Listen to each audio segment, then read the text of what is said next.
नमस्कार और स्वागत है। नमस्कार आज हम एक बहुत ही दिलचस्प और गहरे विषय पर बात करने वाले हैं। जी। सृष्टि रचना, वो भी जैसा प्राचीन भारतीय ग्रंथों में बताया गया है। बिल्कुल। हम खास तौर पर मैत्रेय और पराशर ऋषि के बीच जो बातचीत हुई थी ना, हाँ, वो संवाद। हाँ, उसी पर ध्यान देंगे कि ब्रह्मा जी ने ये पूरा ब्रह्मांड कैसे रचा, इतनी विविधता। जी, ये बहुत ही विस्तृत वर्णन है असल में। हाँ, तो ये जो जानकारी है ना, ये उसी संवाद पर आधारित है। जी।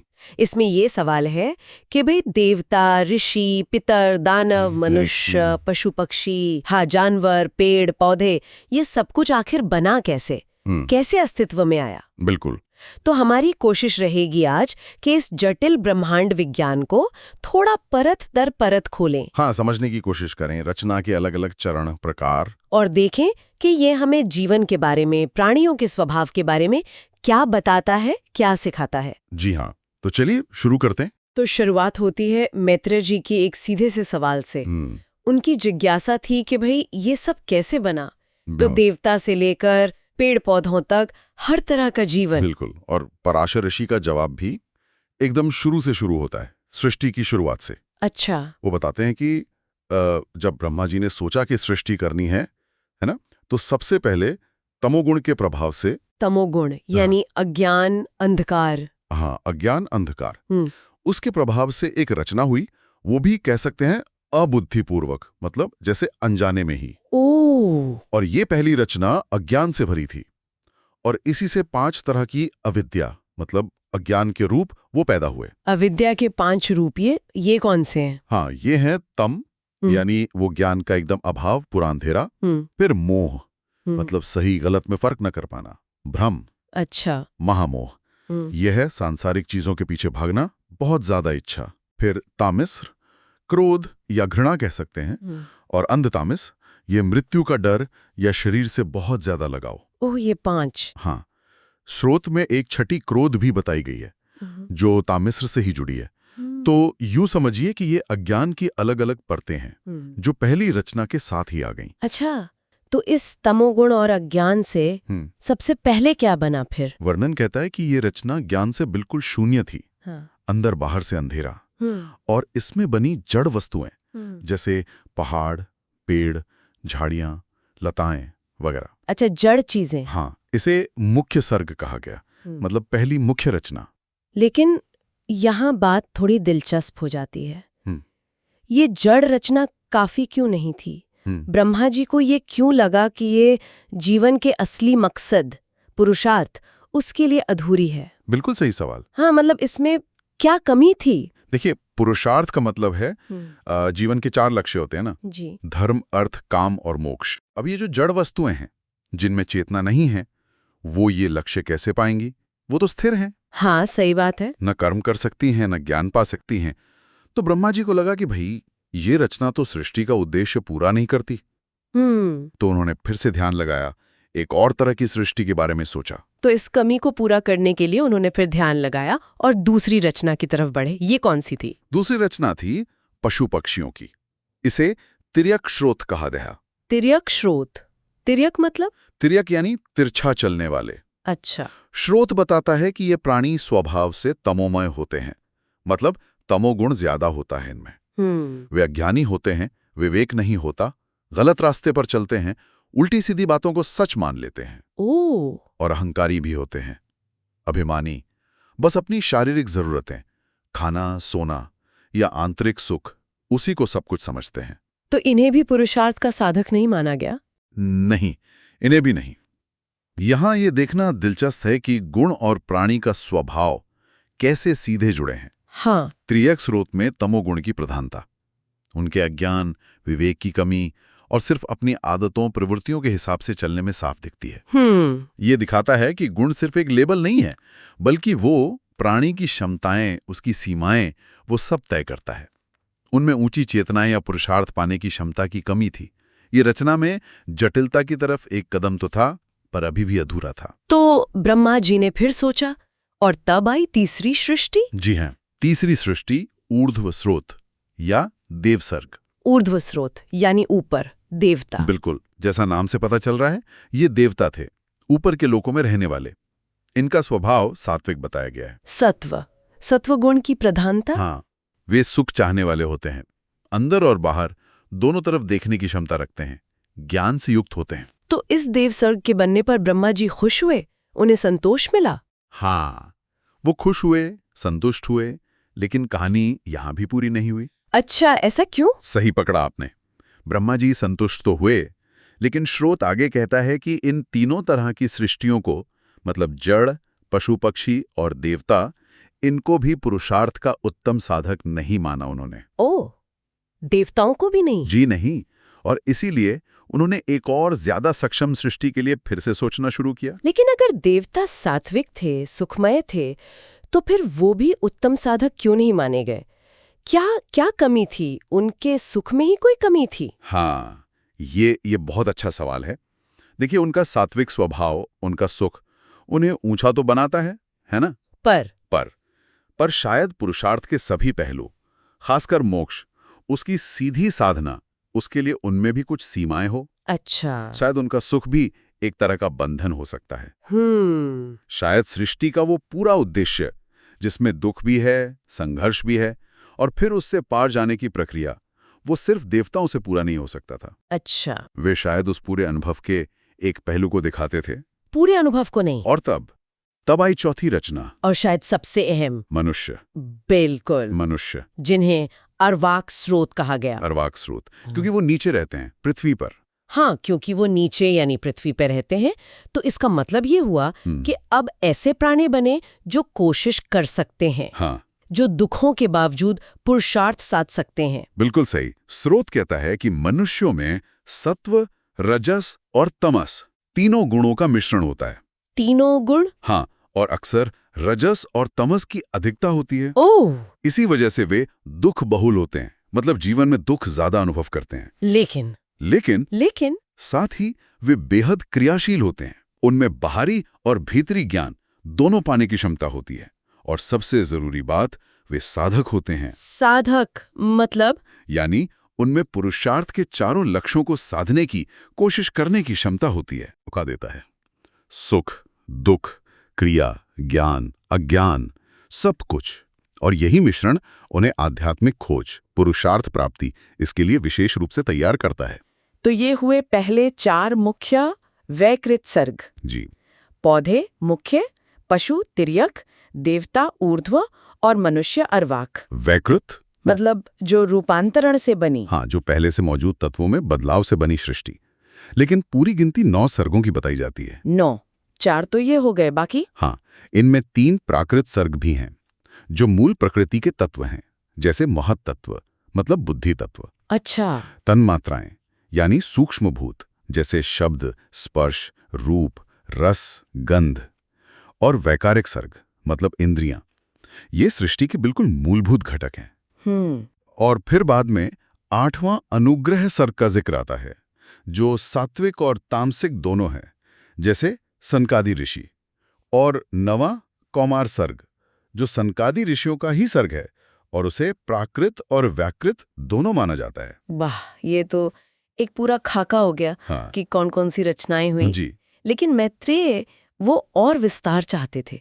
वो जानना चाहते थे कि ये सब बना कैसे, किस चीज से बना। हाँ। और यहाँ कहानी और भी रोचक हो जाती है। पता चलता है कि ब्रह्मा जी ने अपने ही शरीर का इस्तेमाल किया। हाँ, ये हिस्सा प्रक्रिया को और गहराई से दिखाता है। बताया गया है कि जब ब्रह्मा जी में तमोगुण बढ़ा, तो उन्होंने सबसे पहले अपनी जंघाओं से, थाइस से असुरों को पैदा किया। फिर उस तमोमय शरीर को त्याग दिया और वो छोड़ा हुआ शरीर रात बन गया। जी। इसीलिए शायद कहते हैं कि रात में असुर ज्यादा शक्तिशाली होते हैं। ये प्रतीकात्मकता बहुत गहरी है। शरीर के अंग, गुण और समय का ये संबंध सोचने लायक है। फिर उन्होंने दूसरा शरीर धारण किया, प्रसन्न चित्त वाला। उसमें सत्व गुण ज्यादा था। जी। और उससे उन्होंने अपने मुख से देवताओं को उत्पन्न किया। मुख से ज्ञान और वाणी का स्थान। हाँ। फिर उस सात्विक शरीर को भी त्याग दिया और वो छोड़ा हुआ शरीर दिन बन गया। अच्छा। तभी शायद दिन में देवताओं का प्रभाव ज्यादा मानते हैं। इसके बाद उन्होंने एक और शरीर लिया। उसमें सत्वगुण की हल्की प्रधानता थी। पितरों जैसा भाव रखकर उन्होंने अपने पार्श्व भाग से, मतलब साइड से, पितरों की रचना की। उस शरीर को त्यागने पर वो संध्या बन गया। शाम, संध्या। और फिर एक और शरीर, इसमें रजोगुण ज्यादा था। रजोगुण, क्रियाशीलता। हाँ, इससे रजोगुण वाले मनुष्य उत्पन्न हुए। उस शरीर को त्यागने पर वो ज्योत्सना या भोर बन गया, सुबह की पहली रोशनी। इसीलिए शायद मनुष्य भोर के समय और पितर शाम के समय ज्यादा बलवान माने जाते हैं। तो रात, दिन, सुबह, शाम, ये सब ब्रह्मा जी के ही त्यागे हुए शरीर हैं जिनमें अलग अलग गुणों का प्रभाव है। अगर हम इसे बड़ी तस्वीर में देखें तो हम एक ऐसा ब्रह्मांड देखते हैं जहां समय की ये महत्वपूर्ण इकाइयां, दिन, रात, संध्या, भोर, ये भी सृष्टि प्रक्रिया का ही हिस्सा बन जाती हैं। हाँ, सीधे ब्रह्मा जी के शरीर और उनके गुणों से जुड़ी हुई। ये सृष्टि और समय के बीच एक बहुत ही गहरा रिश्ता दिखाता है। बिल्कुल। और शरीर के अलग अलग अंगों से रचना, वो भी गुणों को दर्शाती है। जैसे आपने कहा, मुख से सात्विक देवता, जंघाओं से तामसिक असुर। ये सिर्फ कहानी नहीं, बल्कि एक सिद्धांत है कि कैसे स्रोत और गुण परिणाम को आकार देते हैं। इसके बाद और भी कई रचनाओं का जिक्र है। जी। एक बार ब्रह्मा जी ने फिर रजोगुण वाला शरीर धारण किया तो उन्हें भूख लगी। अच्छा। उन्होंने अंधेरे में भूख से पीड़ित सृष्टि रची। अजीब से कुरूप, दाढ़ी मूछ वाले प्राणी पैदा हुए जो भूख के मारे ब्रह्मा जी को ही खाने दौड़ पड़े। अरे! हाँ, जिन्होंने कहा हमारी रक्षा करो, यानी माँ रक्षत, वे राक्षस कहलाए। अच्छा, राक्षस। और जिन्होंने कहा हम खाएंगे, यानी यक्षामह, वे यक्ष कहलाए। यक्ष, राक्षस और यक्ष भूख से पैदा हुए। ये देखना दिलचस्प है कि क्रोध और भूख जैसी, जिन्हें हम अक्सर नकारात्मक मानते हैं, वो शक्तियां भी सृष्टि की प्रक्रिया का हिस्सा बन रही हैं। इससे पता चलता है कि इस नजरिए से कुछ भी पूरी तरह बुरा या बेकार नहीं है। हर चीज का अपना स्थान और शायद अपना कोई मकसद है। हाँ, और जब ब्रह्मा जी उन राक्षसों और यक्षों की इस हरकत से दुखी हुए तो गुस्से में उनके सिर के बाल झड़ गए और फिर वापस सिर पे चढ़ गए। हैं? बाल? हाँ, जो बाल ऊपर चढ़े वे सर्प यानी सांप कहलाए और जो नीचे गिर गए वे अही, शायद कम जहरीले सांप या बिना हिलने वाले। गजब। फिर जब वे और क्रोधित हुए तो उन्होंने पीले काले रंग के गुस्सेल स्वभाव वाले मांसाहारी प्राणियों की रचना की, शायद भूत प्रेत जैसी योनियां। और जब वे गा रहे थे तो उनके शरीर से गंधर्व उत्पन्न हुए। कहते हैं कि वो बोलते हुए ही पैदा हुए थे। गंधर्व, संगीत से जुड़े हुए। हाँ, और फिर जानवर और पेड़ पौधे। हाँ, उनकी रचना भी खास अंगों से बताई गई है, जैसे छाती से भेड़। भेड़ छाती से? हाँ, मुख से बकरी, पेट और बगल से गाय, पैरों से घोड़े, हाथी, गधे, हिरण, ऊंट वगैरह। अच्छा। और उनके शरीर के रोंों से फल फूल देने वाली औषधियां और पेड़ पौधे उगे। रोंों से पेड़ पौधे? जी। इस पूरे वर्णन में हम देखते हैं कि सृष्टि की लगभग हर चीज, चाहे वो हमें अच्छी लगे या बुरी, उसी एक स्रोत यानी ब्रह्मा जी से ही पैदा हो रही है। हाँ, ये तो है। हर चीज का अपना एक कारण और स्थान है। और बाद में, जैसा कि वर्णन में आता है, त्रेता युग से इन्हीं पेड़ पौधों और पशुओं का इस्तेमाल यज्ञों में होने लगा। यज्ञों में? हाँ, जो दिखाता है कि सृष्टि के अलग अलग तत्व आपस में जुड़े हुए हैं और एक दूसरे के काम आते हैं। अच्छा, ये तो हुई स्थूल रचना। ज्ञान से जुड़ी रचना का भी जिक्र है। बिल्कुल है। बताया गया है कि ब्रह्मा जी के अलग अलग मुखों से वेदों और यज्ञों की रचना हुई। वेदों की भी? कैसे? जैसे पूर्व वाले मुख से गायत्री छंद, ऋग्वेद, रथंतर सामगान और अग्निष्टोम यज्ञ। पश्चिम वाले मुख से सामवेद, जगती छंद, सप्तदशस्तोम और अतिरात्र यज्ञ। इसी तरह बाकी मुखों से यजुर्वेद, अथर्ववेद और उनसे जुड़े छंद और यज्ञों की रचना हुई। वाह, ये बात बहुत महत्वपूर्ण है। ये रेखांकित करती है कि आध्यात्मिक ज्ञान यानी वेद और उसे व्यवहार में लाने का तरीका यानी यज्ञ, हाँ, ये सृष्टि की बनावट में शुरू से ही बुने हुए थे। वे कोई बाद में जोड़ी गई चीज नहीं है, बल्कि सृष्टि के मूल आधार का हिस्सा हैं।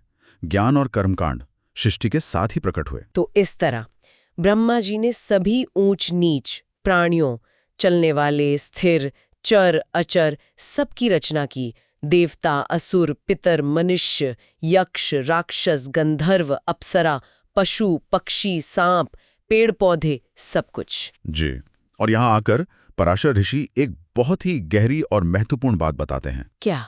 कर्म और सृष्टि के चक्र का सिद्धांत। कर्म का सिद्धांत यहाँ पर? हाँ, वो समझाते हैं कि जब नई सृष्टि होती है तो प्राणी अपने पिछले कल्पों के, मतलब पिछले सृष्टि चक्रों के कर्मों के संस्कार साथ लेकर आते हैं। अच्छा, मतलब उनके अच्छे बुरे कर्मों का असर रहता है? हाँ, वो सूक्ष्म रूप में मौजूद रहता है, भले ही पिछला शरीर नष्ट हो गया हो। तो मतलब हर नई सृष्टि एक कोरी स्लेट पर शुरू नहीं होती? बिल्कुल नहीं, बिल्कुल नहीं। जब ब्रह्मा जी फिर से सृष्टि करते हैं तो प्राणी उन्हीं पुराने कर्मों और स्वभावों के साथ पैदा होते हैं। पुराने स्वभाव जैसे? जैसे हिंसा या अहिंसा, सच या झूठ, धर्म या अधर्म, ये प्रवृत्तियां। ब्रह्मा जी एक तरह से बस इन पहले से मौजूद खाकों, ब्लूप्रिंट्स कह लीजिए, और वैदिक नियमों के अनुसार उनके नाम, रूप और काम तय करते हैं। अच्छा। ये कुछ वैसा ही है जैसे हर साल मौसम बदलते हैं ना, गर्मी, सर्दी, बरसात, अपने तय स्वभाव के साथ लौट कर आते हैं। हाँ। वैसे ही हर कल्प या युग की शुरुआत में प्राणियों के मूल स्वभाव और दुनिया की व्यवस्था वैसे ही प्रकट होती है जैसे पहले थी। ब्रह्मा जी अपनी सृष्टि करने की इच्छा, जिसे सिसृक्षा कहते हैं, और कर्मों के फल देने की शक्ति, सृज शक्ति, उससे बार बार इसी तरह सृष्टि करते रहते हैं। हाँ, ये कर्म और संस्कार वाली बात एक बहुत अहम सवाल खड़ा करती है। जी। कि हमारी आजाद मर्जी, फ्री विल, और पिछले कर्मों से मिली प्रकृति, प्री डिटर्मिन्ड नेचर, इसके बीच क्या रिश्ता है? बिल्कुल, ऐसा लगता है कि हमारी मूल प्रवृत्तियां वो तो पिछले कर्मों से तय होती हैं, लेकिन मनुष्य को जो साधक होने की क्षमता मिली है, हाँ, वो प्रयास करने की योग्यता। हाँ, प्रयास करने और पुरुषार्थ साधने की योग्यता, शायद वही इन प्रवृत्तियों से ऊपर उठने या उन्हें बदलने का रास्ता सुझाती है। तो अगर हम पूरी बात को समेटें तो ये एक बेहद जटिल, कई चरणों वाली रचना प्रक्रिया है। जी हाँ। इसमें अलग अलग प्राणी खास गुणों के साथ, सत्व, रज, तम, और खास मकसदों के साथ सामने आते हैं। बिल्कुल। और ये सब एक कभी न रुकने वाले चक्र में होता है, जो पिछले कर्मों के संस्कारों और एक दिव्य या वैदिक व्यवस्था से चलता है। एकदम सही कहा आपने। ये वर्णन सृष्टि को किसी एक बार हुई घटना की तरह नहीं दिखाता, नहीं, बल्कि एक लगातार चलने वाली, कई परतों वाली और चक्रीय प्रक्रिया के रूप में पेश करता है। ये प्रक्रिया गुणों, सत्व, रज, तम और कर्म जैसे ब्रह्मांडीय नियमों से गहराई से जुड़ी हुई है। ये अलग अलग जीवन रूपों को एक खास क्रम और उद्देश्य में रखती है, जिसमें मनुष्य अपनी पुरुषार्थ साधने की अनोखी क्षमता की वजह से एक विशेष स्थान रखते हैं। वाकई ये सब सोचने पर मजबूर करता है। और इसी सोच के साथ हम अपने श्रोताओं के लिए एक सवाल छोड़ जाते हैं, जो इस स्रोत पर आधारित है पर शायद सीधे तौर पर कहा नहीं गया। सृष्टि, गुणों और पिछले कर्मों के इस जटिल ताने बाने को देखते हुए इस नजरिए को समझना, आज की दुनिया में हमें जो जीवन की इतनी विविधता दिखती है, लोगों के अलग अलग स्वभाव दिखते हैं, उस पर हमारे दृष्टिकोण को कैसे बदल सकता है।